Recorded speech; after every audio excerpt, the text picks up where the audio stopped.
Saxons welcome, Vikings outside, please. Thanks for coming.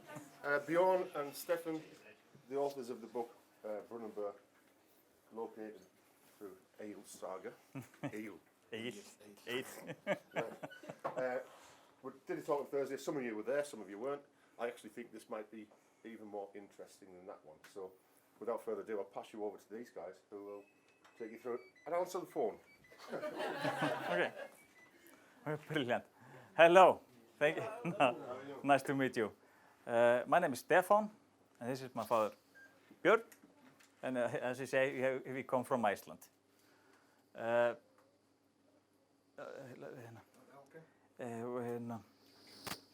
Just go. Yeah, we just got here, and it's been really beautiful, and we loved every minute of it. I'm actually a certified public accountant, and my father is a psychologist.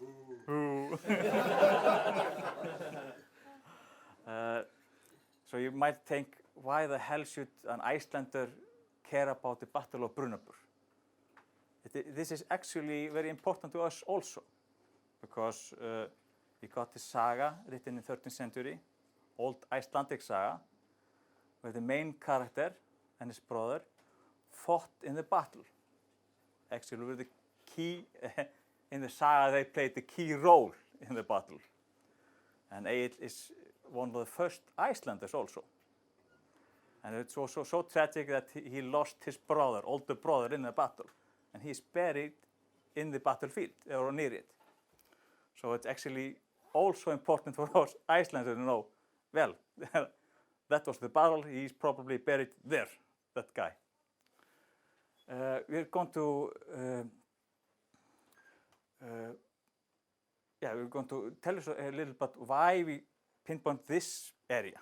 Why do we come to this area for saying the battle should be here? Then my father will take over and tell you about this field in your backyard and say why this field is so important socially. So yeah, we'll just start now.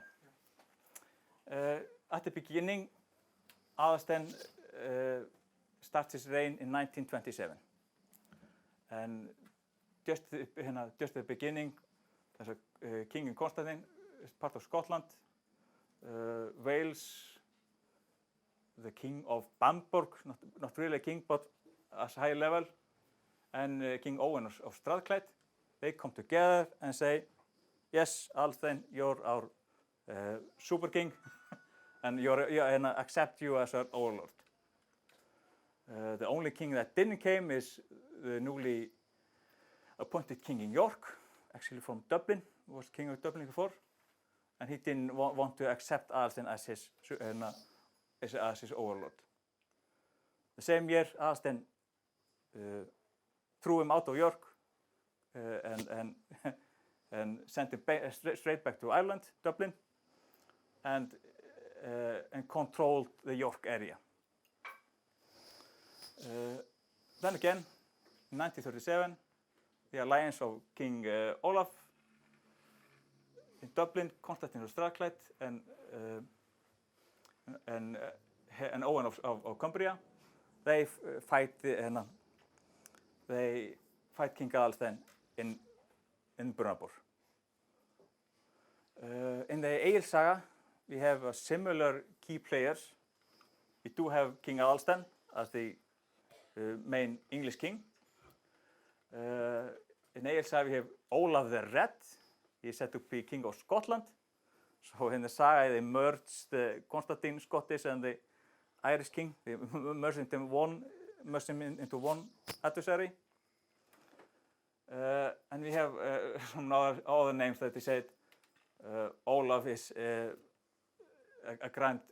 great grandchild of Ragnar Lothbrok. And we have Ella, who is successor, Aðalsteinn is his successor. And of course we have the brothers, Egil and Þorólfur, in the battle. Then the saga gives her 4 earls that play a key part.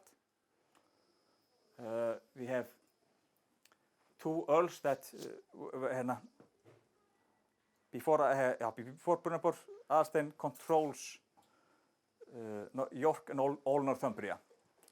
And according to the saga, he appoints 2 earls, or even higher. Like, it's not a basic earl. It's more of a they have king status. These guys have king status. And he appoints Guðrek or Guðrun and Álfgeir to defend Northumbria, the whole of Northumbria. Then again, she tells about 2 other brothers, Aðils and Hringur. The saga says they were Britons, and they are what you call the earls that betray Aðalsteinn. They gather force, and at some point they flip sides. Just to see how this is a map. It shows shows England around 1920, just before Aðalsteinn. And it's showing, here is Alba, Straight Cloud, and most important, this is called Northumbria. This area is called Jorvik, or York. The old tales are always, we call it, there's a line. The old lines? Yeah, it's a bit blurry what the old sources called Northumbria. Some say, this is Northumbria. The others say, this is Northumbria. Yorkshire and Northumbria is sometimes together called Northumbria.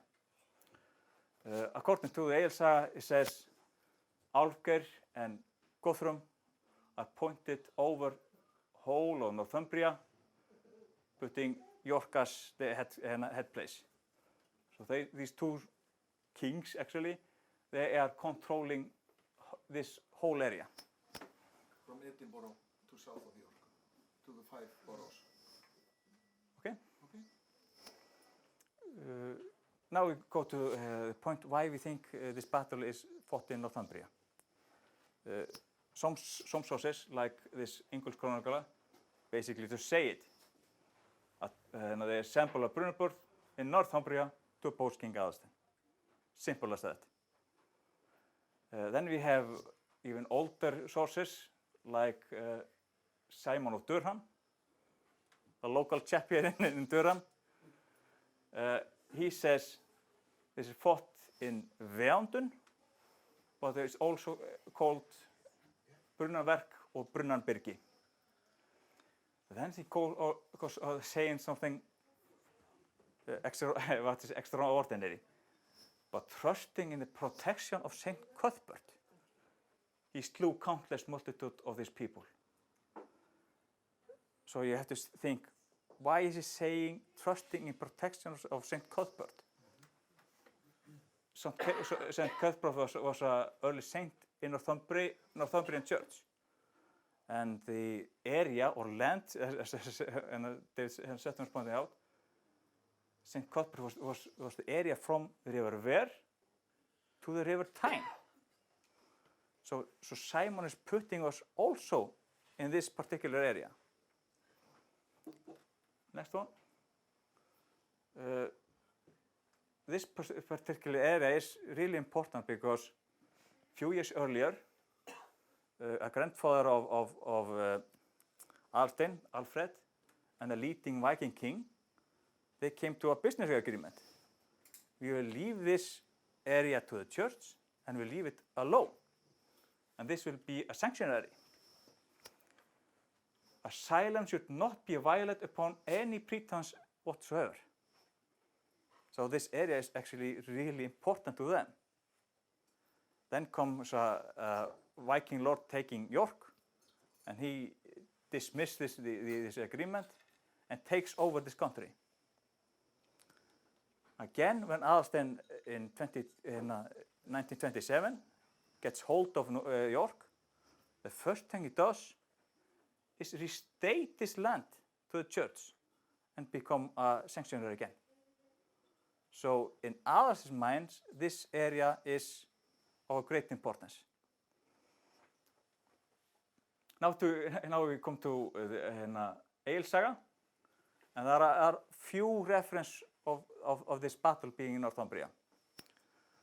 As I said, he had appointed these two kings or earls over the whole of Northumbria. But the saga says Olaf, king of Scott, marched upon England. They didn't just take ships; they went on the road. Then the saga says there was actually another battle before the Battle of Brunanburh, when the earls knew that the Scots had bordered Northumbria. They gathered an army and went straight ahead against them.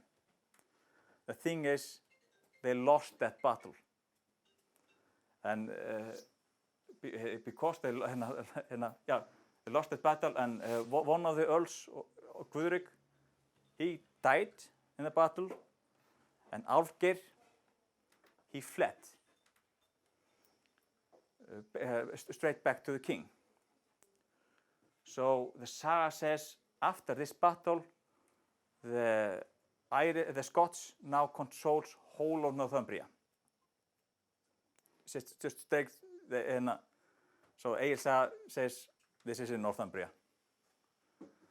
There's another interesting fact that Egils saga pointed out.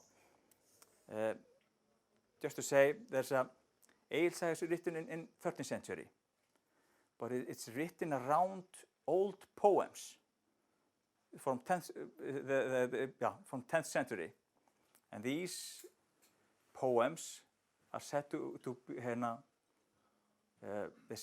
they claim that Egil himself wrote all these poems. So for Icelander, we can read the story from 13th century, read it just fine, with no problems. But when it comes to the poems in them, we can't understand them as well. So it is clear that the poems are older. That the thing that is that the poems are condensed within information. And if you read the saga, you can see that the saga is written around around the poems. What they say in the poem, you got a text describing what is in the poem. So the saga is maybe the first interpretation of the poems. In the poem, we say it's more reliable source. They say the Scotsmen, Olaf, only had taken half of Álfgeir's land. If Guðríkur and Álfgeir controlled all the Northumbria, and the poem says they've taken, the saga says they begin marching, and the poem says they've taken half of Northumbria. That means this part. So we are getting something around here where the army is.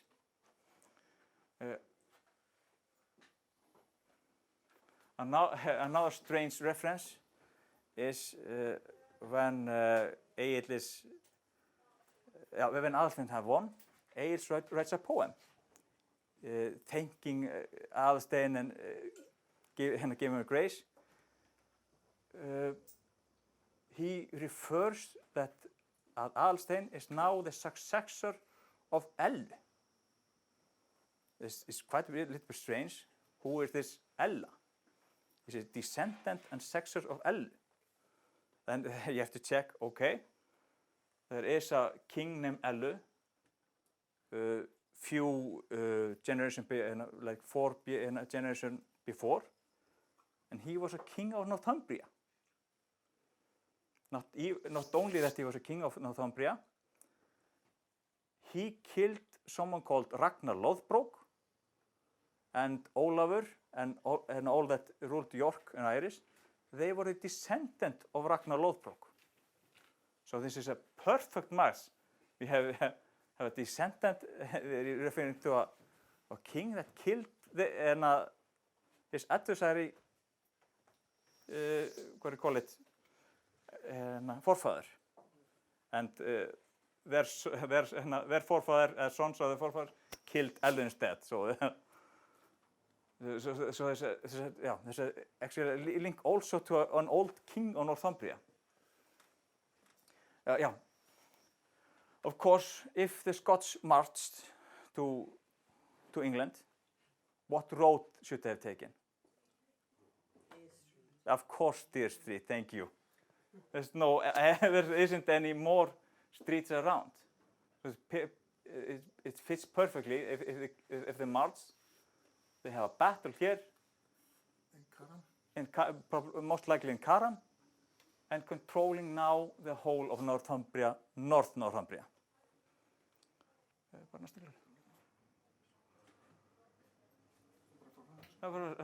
Okay. Does this all make sense to you? Yeah. So we have some sources pointing, but saying directly Northumbria. Not only one, we have 2 and 3. Even Shakespeare tells the battle is in Northumbria. Not also a direct quote. We have Simon of Durham saying it was protected by the saints of Northumbria. And also we have a poem in Iceland referring to an old king of Northumbria. So, may I ask you, where do you think the battle would be? In what area? No, probably in Wirral. So all sources say Northumbria, Northumbria, Northumbria. Now we come to Simon of Durham. As you said, he doesn't say Brunabur. He calls it Veandun. And like most of you know, Dun means a hill or a heath, and he says it's to Veon or near Veon. If you think about it, Simon is a local chap in Durham. You have a fort called Vino Via. What would you call the heath near Vino Via? It's possible you would call it Veandun.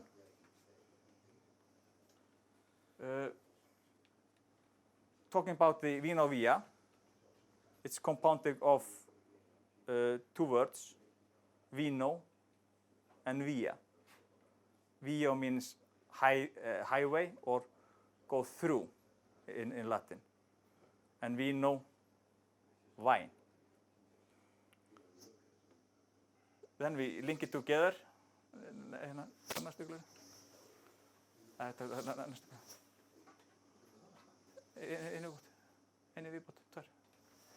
Flott.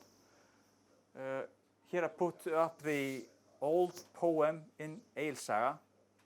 Egil has just lost his brother, and he writes a poem about his poor brother.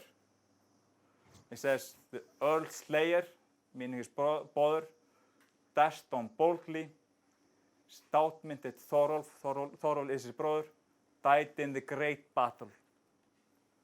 Land grows over my noble brother near Vínu. But I must bear my heavy harm in silence. He doesn't say Brunabur. He says Vínu. So we have here a local chap saying the battle is Veandun. We have Vinovia, meaning wine. And do you know what vino means in Icelandic? No. Wine. Yeah.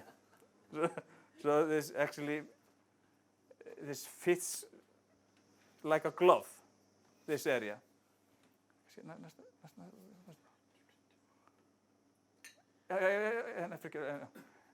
Just to point out, ljóðið takk. Nei, hitt næsta fram. Er þið komin upp eða langt eða niður? Sorry. Just to explain how the poem works. There is a structure in the Icelandic poems. We always have 8 lines, bam, bam, bam, and every second line there must be a 2 word beginning with the same letter and the first word in the second line. We call it E, O, it's the same vowels. Vowels are thought as the same word, same letter. Same letter. We have thorn, thorn, beginning, thorn. Thorolfur. V, V, V. H, H, H. It's always the same structure. 8 lines, and in a short verse, verses of the poem, that is only 1 verse. This is very strict. You don't deviate from this structure. In longer poems like Drápa, they deviate a little. They become shorter, not as compacted information in each word. Become longer, but they have like 24 verses, so they allow themselves to deviate a little. We think, and we are just saying, you've been reading the poem of Brunabing all wrong. It is a drápa, a Norse drápa.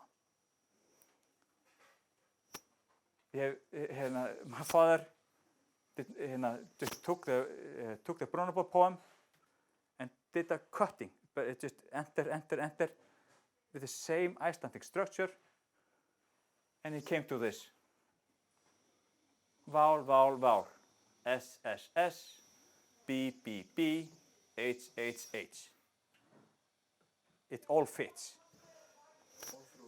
All through the poem.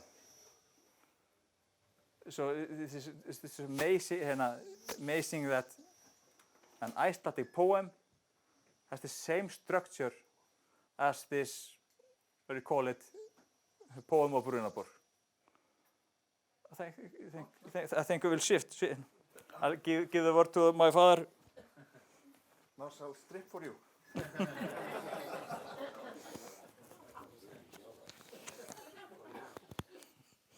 Okay, can we take that?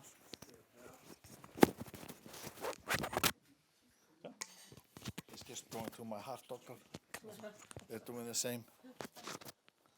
Do you want to clip that in the pocket or something? Yeah. But the problem is, you have the intention to, to say that this might be Viking, all this is Viking. But the problem is, all these things might be old Anglo-Saxon. The influence might be coming from here. We might be looking for an old structure that is maybe pre-Roman. Some of these things that we have found here, and they are pre-Roman.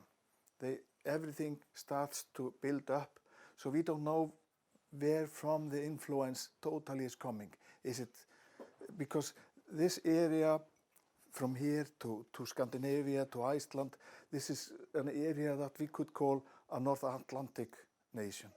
We are more similar to, there are so many things that bonds us together, and then you go into Europe and then you start to have a different mindset. So this is the mindset. Hi, John. Now I know you. This is the mindset of the sailor, the seafarer that has to go over the sea, over the long trips, have no direction but the stars, and this is something that bonds all here together, because if you think about it, the people who have had the strongest relations with the field and this old Celtic, they're more or less seafaring part of the nation. So when we are saying Icelandic, it's just we know that as an Icelandic, but we are understanding that a lot of it might have been coming from here, because we are finding evidence that things here relate to old Icelandic Edda, and these things might be older. So we think it might be. But I want to point out some things that might be interesting you from the poem Brúnabur.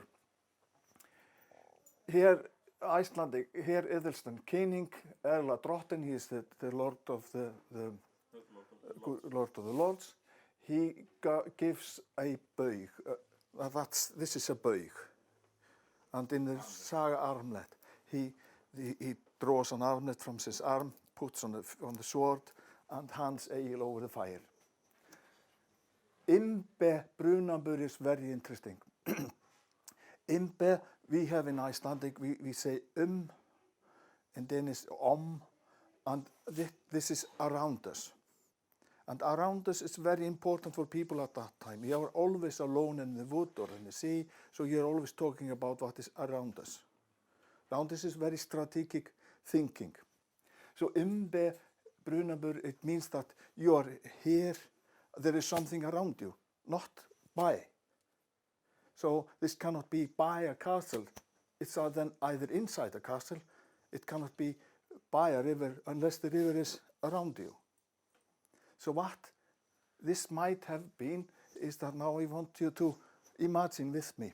If you're standing by the Helmington, the Helmington Beck, where it's the road is coming from the bridge, and on the northern side you have 6,000 people preparing for battle. There might be 7,000 to 8,000 men in the camp. By the Roman road on the top of the hill, you have also 6,000 to 8,000, 9,000, 10,000 people. There are not only the men who fought in the field, there are carpenters, there are ironsmiths, there are cooks, there are whores, there are all things. So people there, it's a village of that time. So they are firing up. The only thing they have abundance of is coal. So there are fires and fires and fires. I mean, have you a city of 12,000 people around here? How many live in Darlington? 110,000 in Darlington.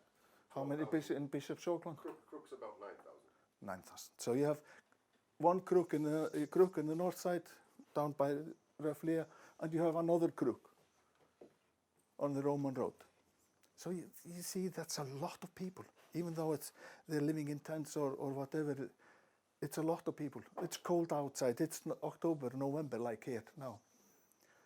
So that what we think is the great Brúnabur. It's a Brúnabur through into the night, and early morning they wake up. The first thing they do is to add on the fire. So you can imagine when you go into the field, you have this massive fire around you. That's why I took Imbe. Because the next line, next poem, Kneomagum, you have to tell you this one. This is very funny. The older translation, they say Kneomagum is kings related. Magum is relationship. So if I'm married to your sister, then I'm your magum. But Kneomagum in this instance is, half-brother. This is less than half-brother. Why? Because King Aðalstan, he was a bastard. He was born outside the marriage. He was not royal. So he's less than brother to the other one, who is royal. So they're brothers up to the knees. They're Kneomagum. And this is so wonderful. I didn't know this word, but I know knee I know what Magum is, but I've never heard this one before. Then comes this very interesting, this with Lathra Divina. In the older version, they're giving this with Lathra some big meaning, but with, you know this word, with, it's by. It's written with TH today. Lathra is an important word. Its house is a dwelling. In Iceland, you have Seal Lathra. It's where the seals dwell. And you have Veil Lathra. That's where the veil come up. And then you have also Lathra Bjarg is the biggest cliff of seabirds in the North Atlantic. It's a great cliff with millions and millions of seabirds. So that means that by nice houses, Givina is fine, land, all good, and then it's herd, it's not hoard, it's herd and homes. There have been farms and livestock around. That's what you see down there, Höflia. There might have been a lot of farms, small farms and places. And there have been some small farms here around, but there have also been nice houses around. And that fits because you have to understand, and in that area, in that time, this area is probably one of the wealthiest area in the Western world. You have been harvesting coal for millennia or maybe longer. And it previously, why the Romans came, they came here for the iron and the coal. They were not coming to control the Brits. They couldn't care less about all the people here. The only thing they were coming here, they were just coming for the coal and the iron making. And this was a very, very wealthy area. And that's, you have to understand, we will go into that later. Then comes here goddess and Dritnes. And this tells us, he's talking about gods in plural. There are many gods. Andlangedag, I want to tell you, Andlange means the day from end, from dawn to dusk. It's from two ends and long. Okay? Here in the number 9, you see here they're talking about Kred Kned on Flot. They're talking about the Northmen. Regu is the princess. They are putting their ships down. like I say here, it's the Northmen's princes. They have to bend down to push the ship afloat. So they're in this praying or down, gebetet, down. They have to bend down. That's the position of a prayer or man who is lost. This is important because what is later comes on if you keep on here number 14. Here people are talking about Andinges Mere, and that the prime reason for going is that this Andinges Mere, that means thing. The on Thinges Mara. It's They relate to this word like a more. That the battle site should have been in the thing in Virr. That is actually the whole case. But in this, Neguld Knerra is not a boat. It's called Naglfar. It's a boat where you sail to the hell. Other side. Dying. It means either you scratch, the last dead man's scratch. It's my nail scratching. We have an old myth in actually Snorri Edda. Yeah. So who's thought to be author of Egilssaga. Yeah. He talks about something called Naglfar. Yeah. That was a ship made of men's nails. That brought them to their death. And these warriors did not go to Valhalla. They went to the underworld and later fought the Valhallans. Because in Ragnarök. Yeah. So Andinges Mere means as you saw from the poem earlier, end, from day's end to the another end, it's an ending. And Mara is like nightmare. So it's a last breath when you are scratching your nails. It's an endings Mara, the endings mer. And just to put the coffin in the viral theory about Onningismere, you see here D, D, And and D. D. It's not D and top. It's not thorn and thorn as a thing. It's a D, D, and a D. It can't be a thing. Can't be, I think. Impossible. And then the problem is, when it comes to this number 16, we claim that there is a missing six verses like that, 48 lines missing. And because here you suddenly see the lines are double lines. And there are double lines. Here he could have been, there's something happening here. There's a double line here again. And we think if you go to the next, this is from the Parker manuscript. The oldest manuscript of the Of it, Brunabur poem. and you see, this is certainly is ending here, and if you look closely, there are a lot of text. And you see, suddenly there are a lot of X's coming here, but there was no X's here because it's XL. There's nothing that comes after 39, isn't it? This is 939. 9? So Why do we put all these- 930 something here? It's obvious there's X, X, X. you see but what then- is happening? The Roma, there isn't a 1930 something after 1939. It could become 1940. This is now brought us to the problem that 98% of history is written with an eraser. And now I have the problem. Somebody has taken out part of the problem. We have discussed this with the Cambridge University, and they say, no, it's coming from behind. But the problem is that there is no line behind in the manuscript. When you turn the script over, there is nothing behind here. There's something behind here and here, but not here. So there is we are certain of it, that the poem was 6 verses longer. It might not have been important lines. It might have been more of this praising to the king. We know that from the runic system of the lines, there are 3 there are sequences or ætt or families in its 8 runes in every family, 24 runes in total. So first family is me personally. The second line is we as a society, and the third family is me and my family, my house. So it's my personal, what you could say, how I personally work to my pleasing or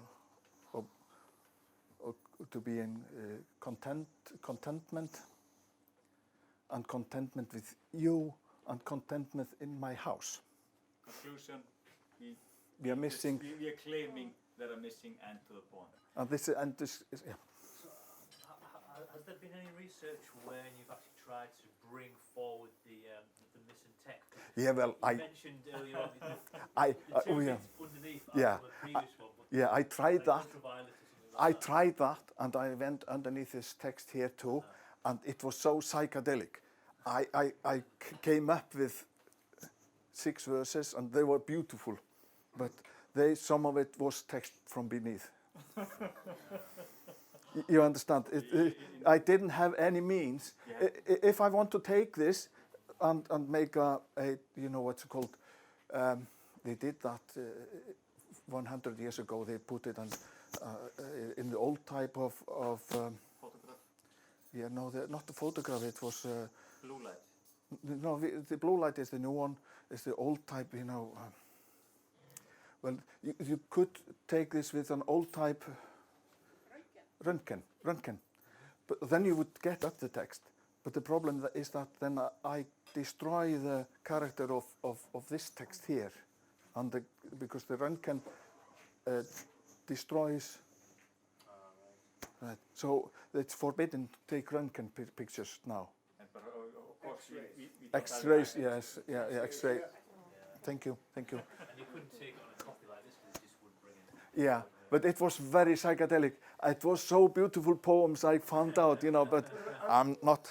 This should be straightforward because if this is written on the other side, it's going to be in mirror writing on this side. Yeah, there is problem that sometimes it doesn't seem to be, and sometimes it seems to be. So there might be text. We don't know. Was this on vellum? Vellum, Vellum. Or was it like animal hide. on animal hide? I don't know, really. I haven't seen it. Probably would have been. I haven't seen it. Vellum would be very difficult to go through with ink, wouldn't it? Yeah. Áfram bara með þetta. Now, this is what I want to show you. And this is where we are now, in the middle of everything. And it's very strange.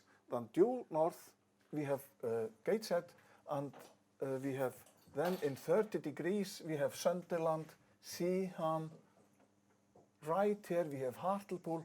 All these places are 20 miles away, except Seaham, because it's, of course, here. But then you have Middlesbrough, Ingleby, Richmond in the early day was Hindilage, and it's important for you to remember.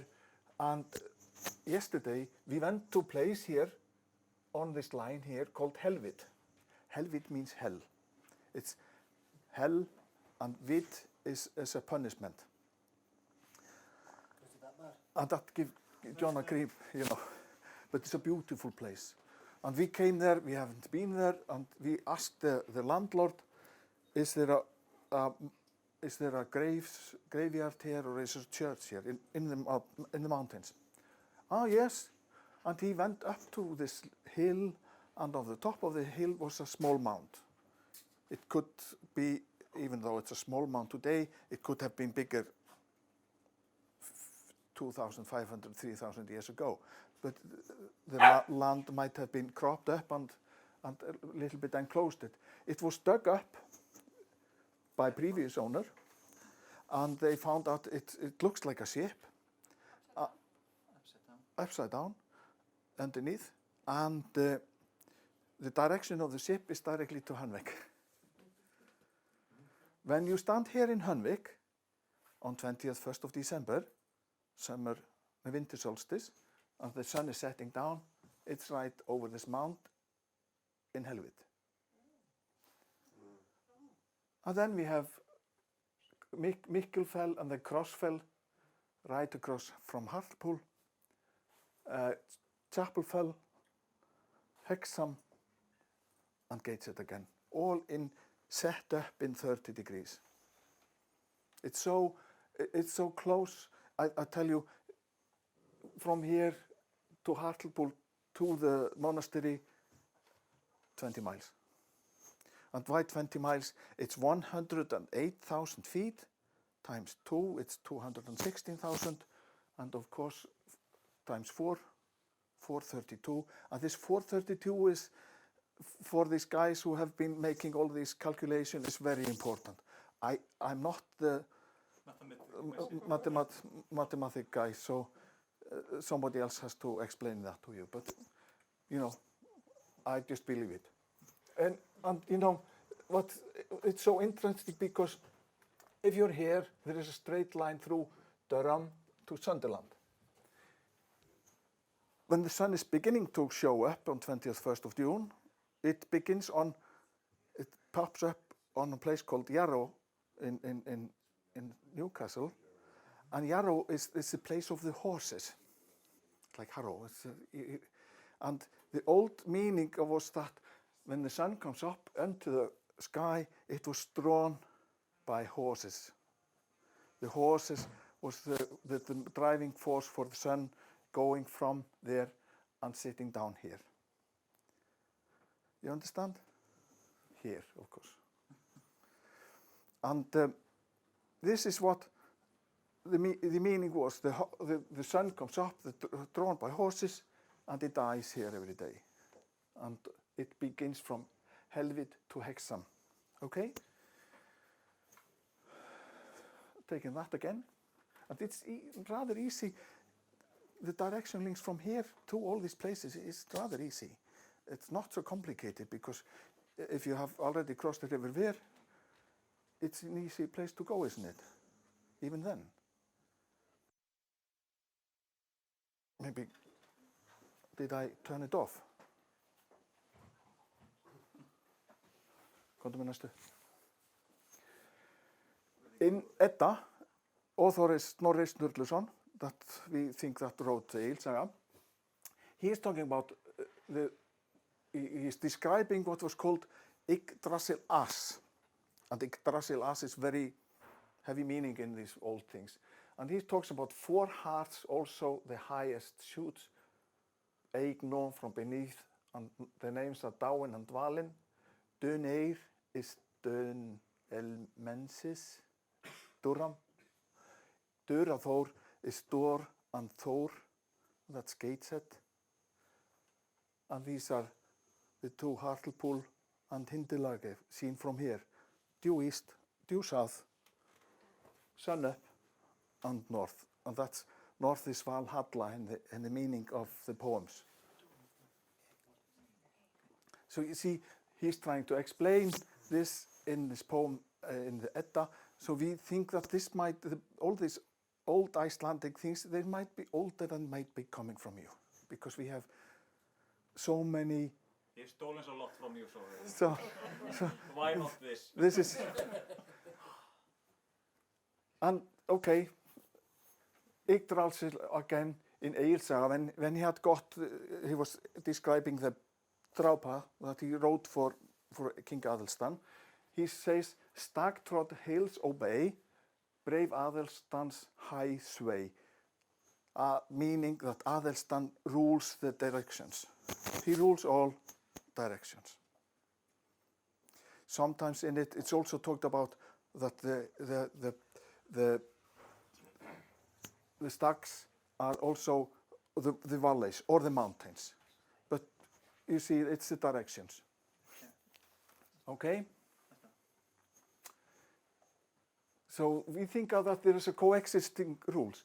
Vinovia Fort is the Roman rule, and we think that the poem Room is probably written in the same time, and it might be fitting the site of the Vinovia site at this time. Okay? But the Hanvik field, that was the local rule, and it was court, it was law, it was criminal sentencing, it was executing, and ironworks and coal mining and farming, they're coming in here. This is marketplace for them. There has to be a temple for seasonal feasts. That's the description in the Egilssaga, tells us. It's a calendar in alignment. We have the roads here leading and showing us these lines we are talking about. So it's quite ridiculous to point out some field, you think it is, and around it there are 3 or 4 Roman wells here in.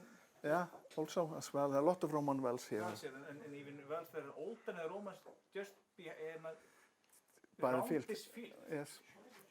And so we think that, you have the Roman side and you have the local side, because the Romans are not interested in if somebody steals from other or somebody is doing da. That's the local thing for them. They are just here to harvest the iron and truck it out. Okay? It's a social arrangement. It's a big thing for the county to come together in one place.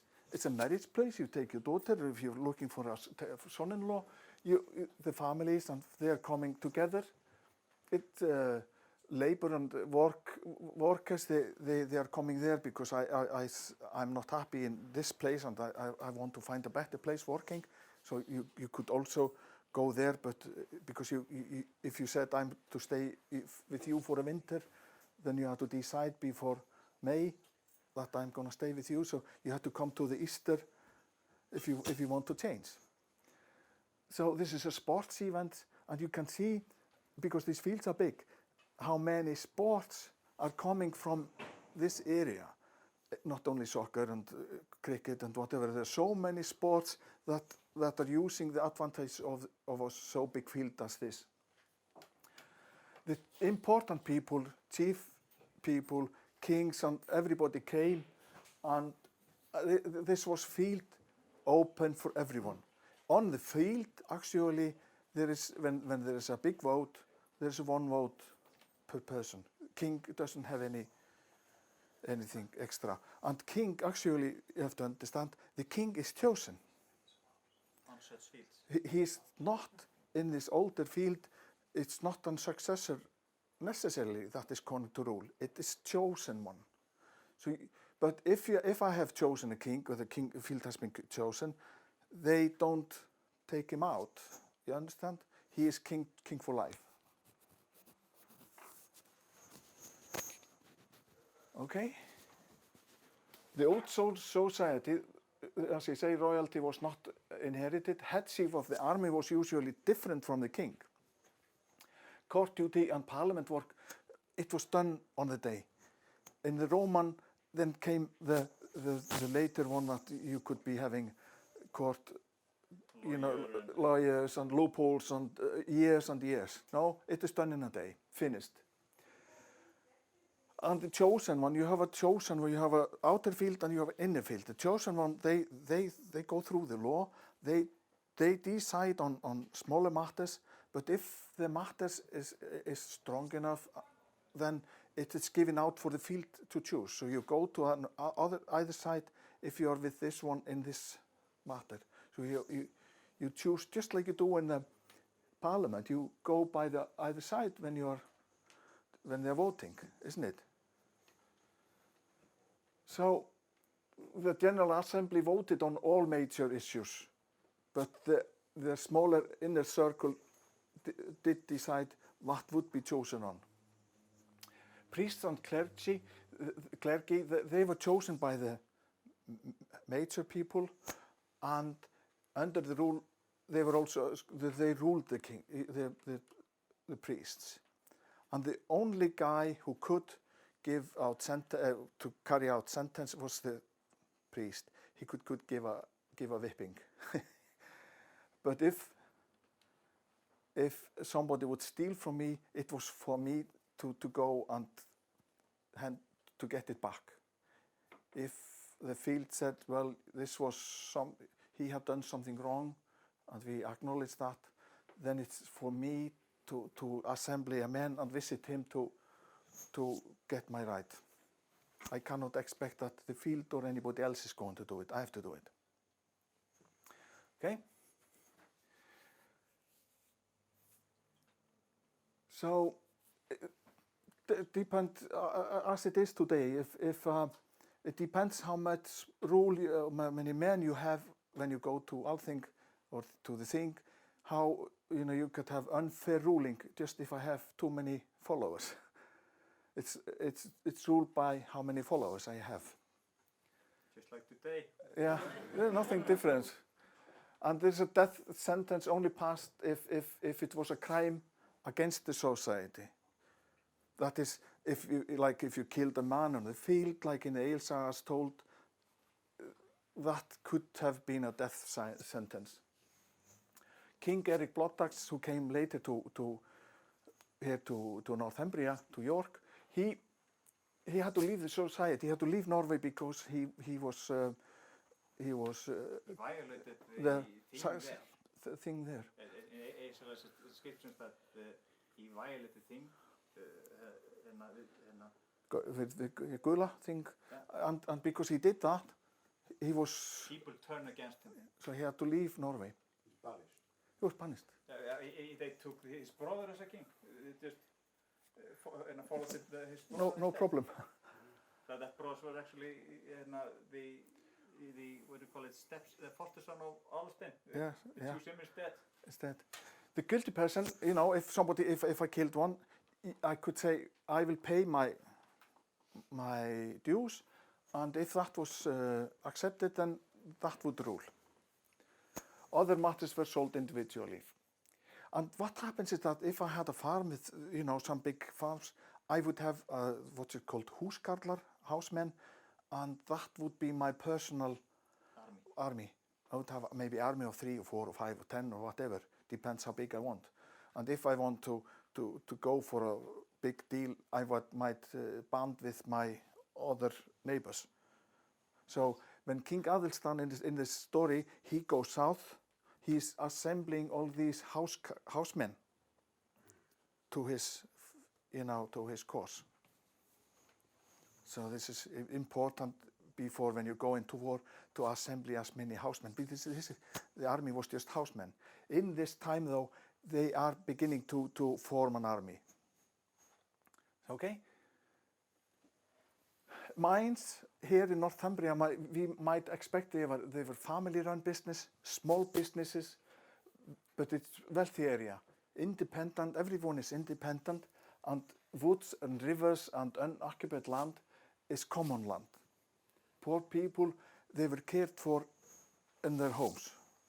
So the whole thing was family-run things, okay?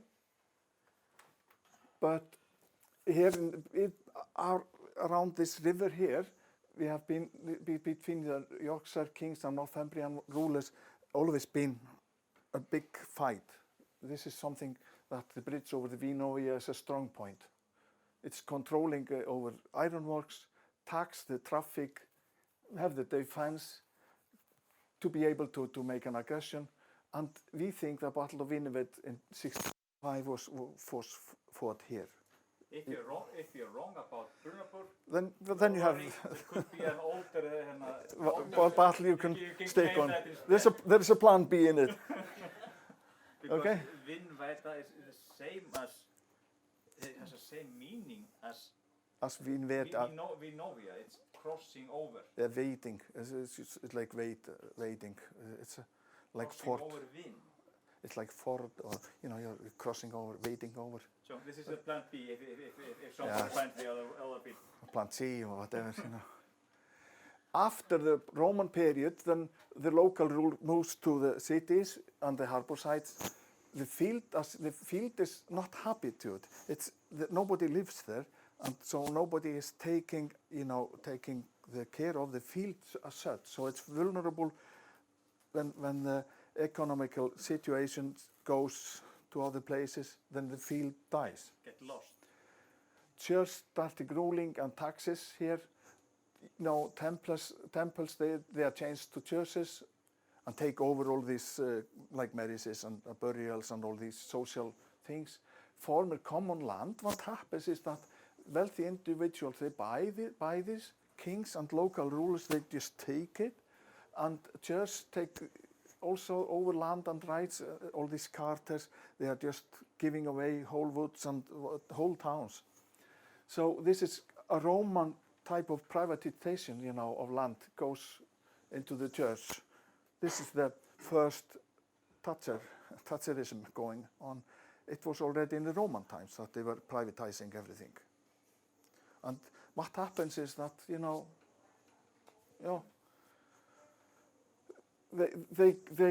they band up with the local chieftains, they gave them earldom or whatever to keep the rights, but the commoner is sold out.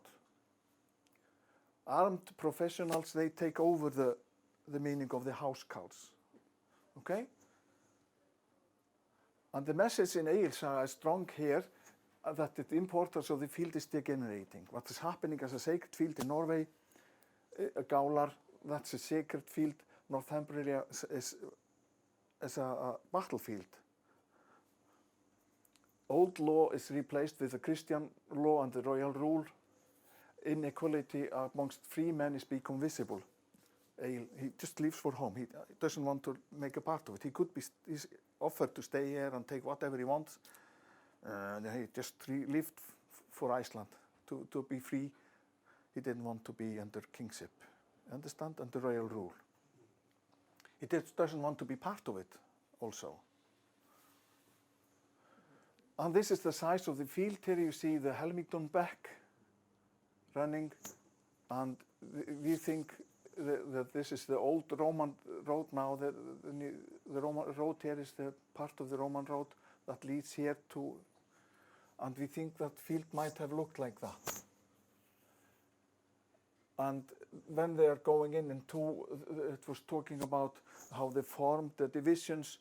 The king must have gone like that into the field, and Thorolf by the woods like that into the field.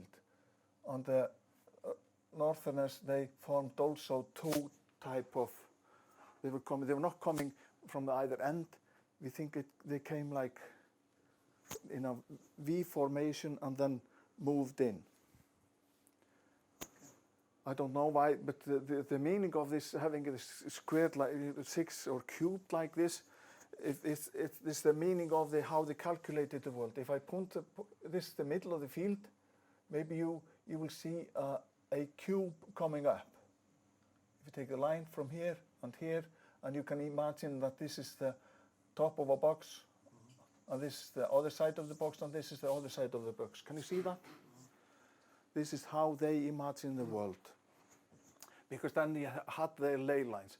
This line here is where if you stand here and see, this is the line to Hexham, if I remember this right.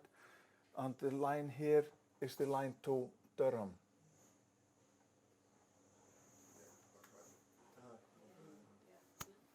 If I think it's right, there is something. So the field and the road goes together because you don't have 60 degrees actually when the sun goes up and down. You have to make an alignment. So the road makes the alignment with the field. And it's calculated, I think, from a place when you stand here on the road, look here from, and it ends and there is a crop marks directly from here by the factory. So we think that if you see it like that, it would extend this line double up here, and here you have crop marks, and this line doubles up here, and then you are on the end of the road here. Okay? We think it's 500 yards long between corners, and they talk about wood east of the field that we think that might be the Spirely forest. We don't know the size of the forest and how close it was in at that time. The river west of the field is the Helmington Beck, and it's much deeper than I thought. It's rather deep gorge. The land lower of the north of the field and like the story said, the land is lower north of the field. This steep slope by the Roman road is very steep, and so it can fit that they could tent and camp for 6,000 people, and it looks rather busy. And if you stand lower, you cannot see what is happening up on the Roman road and behind. It's also higher on the east side than on the west side. And then this bizarre situation of Hunwick being in the middle of the road, okay? The middle of the country. Sorry, let's see that. Hastings, very similar in size. Hyde Park in London, similar in size. Eamon Bridge, similar in size, if I would have the picture. Carham, very similar in size. There we think this fight prior, so there were 3 days in fight. The Carham fight, 3 weeks earlier possibly, where Guthrum dies. And there is a Gallow Hill just by the field, so this might be expected to have a Gallow field, okay? Wayland Smithy in Malmesbury, that is very interesting. You have Wayland Smithy here and Oxford, just like if you were here in Hunwick and you would have Sunderland. And in the story, you maybe remember the Athelstan, he made a field in Malmesbury. And if you go here, and there is quite exactly 20 miles from here to the King's Field in Malmesbury, due west. He went to this field, and funnily enough, this field is between 2 or 3 counties, if I remember right. There's Oxfordshire, and then comes the next county. And he met there with people from this area here, and from this area here, and from this area here from the south. So this was a line between counties, but exactly 20 miles from the field in Wayland Smithy. And we think that Wayland Smithy is exactly similarly set up for Oxfordshire, like this field for Northumbria. Gaular in Norway, very similar in size. And here we have the field. We think that they are closing in. The defense line is here, and we don't know how far it goes into here. The camp is here on the line between this. There is a fountain here, and there is a fountain here. And we think that they were camping on this line here. The Northerners, they are camping on this field here. And I was going through this on Thursday, and there is a very interesting slope here in the north of the field that we expect that might be former churchyard. Many small mounds by each other, very densely made. This cannot never be this is a man-made something. There's nothing not natural about that. There has been some, because 2017 was 2017 that was dry. It was last year. Was last year it was dry. 2018 was dry. Then we started to see a lot of old formation coming up in the Google Maps. But now we have had a rainy season and all this season, and now all this it's very difficult to see them because there are new pictures coming. So there might be a Impe. I've taken that with you, okay. Andingsmeri, we have taken that. You see, this is one word. Possibly, all of it is possibly one word. It's the last day, it's a dying breath, It things when you hear maybe 2, 3, 4, 5,000 men die in a gorge. Horses, cows, chickens, sheep, all their dying, taking their last breath.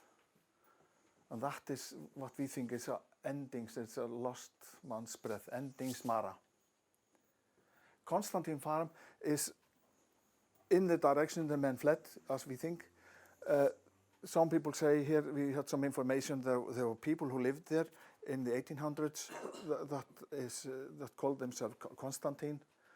There were not many, and we don't know whether the people take the name from the farm or the farm got the name from these people.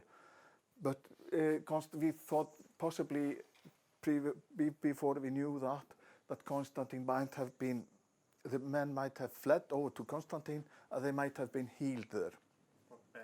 Or buried. Also, holy well, there are some meanings about this holy well going,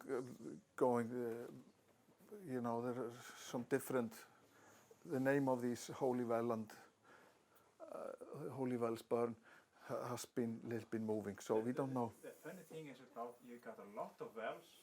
The area around here is known for wells, and the name for well in Icelandic is Brunnur. Brunnur. It might be as well. Brunnen in Germany. It's also eyebrow. In Norway and it might be eyebrow. might be. Because Egill is also, the story is about his eyebrows, because he was also like that all the story until he got all the silver. Then it was The Brunnen part, it's so common, it can mean so many things. Many things.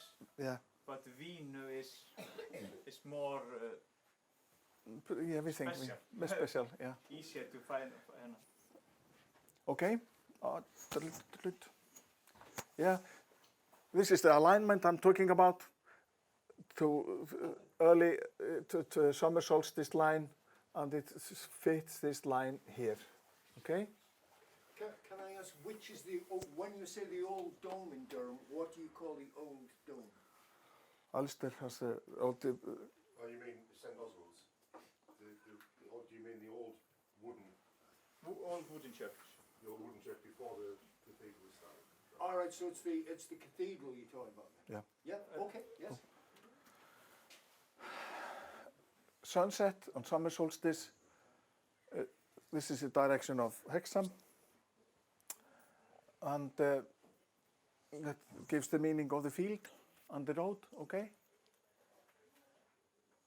We have done that, we have discussed that, we have discussed that. This is what happens in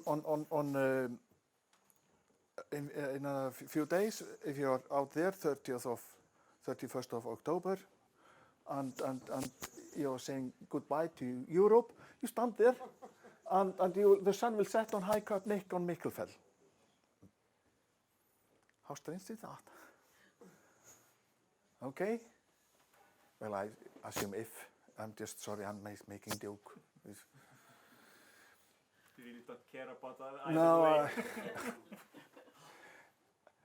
And this is so beautiful. I think every person in Hanvik should learn this. In Edda, in Grimnismal, the old one, they are saying this is telling about the Yggdrasilas. 3 roads to spread in 3-fold ways beneath the ash of Yggdrasil. Dwell Athens near one. Athens is huge amongst huge people. Near other Hel, that's hell. Near the third Midgard's men. So we are here in Midgard. Because when the sun sets on the winter solstice, it's directly over Helvith. And Hex is a troll. It's a huge people, very huge people. So that's on 21st of June in summer solstice. So that's when the sun is coming down there, begins, and then they come there. So this is where the axis of the wheel of the year is turning. You understand? So if you're in the middle of Hanvik, Midgard, this is what happens to you there. It doesn't happen to you if you're in Durham. Then you have to find a new hell and new Hexham to fit your position. Okay? It's so strange that this coincidences, if you There's so many, you know, so many, it's a bizarre. Maybe you can't call it coincidences. Okay. In this, So maybe what's missing from us that it was a yearly calendar, so that when the sun is there, then you know it's Halloween today. Because the sun won't set there tomorrow, it won't set there. So it was, because they didn't have calendars, didn't have clocks, and this was the way to mark the time of the year, every year. Can I also point out that Durham County is the only one that does not have standing stones. Now it is distinctly possible that the standing stones were in Hunwick, Yes. because it's just mentioned Durham Cathedral. It's virtually certain that the area which is now occupied by Durham Cathedral was also a sacred site, and there may well have been standing stones at Durham Cathedral. And that's very significant. Yeah. Okay. there's Neskop is a solar. I don't know. Okay. And then comes the very interesting name for Hunwick. People have always imagined it for Huns, you know, the men, Huns. We did that No, actually. German, you know, Churchill knew that Huns were Germans. So, no. Take a look at this old word of Anglo-Saxon. It's heone. And the second meaning is where distance is measured or direction is determined. So if you're standing here, all the direction is measured here from. And it has a strong meaning that when you get there, you don't say from thither, no, you see from here. You should say from there, but no, you say from here when you get there. You understand? They give the field the meaning of being here. Because every trip and every measurement starts on the field. You are the middle of everything. In Northumbria. In Northumbria. So this is Tolkien, you know, he would have understood this because he is talking about Midgard in his stories. Now you understand how possibly this Midgard was thought of. So this is site that is neutral, secret place. Okay? And there have been findings of Saxon spear and necklace and Roman coins, but this might be found in anywhere in this county because we think that it would be immensely wealthy for maybe 2,000 years before the Roman came, maybe 1,000 years. So we might be finding so many things here. Yeah, this is something that's down by the river. These are the field. This field is so interesting for us. This is the north of the field. It slopes down a little bit down to this is River Ver is running here. It might have been running here through closer to this, and this is so fabricated area. It couldn't be natural. This is fabricated area. On top of it lies a very ancient Anglo-Saxon road down to the iron mill. So the iron mill road was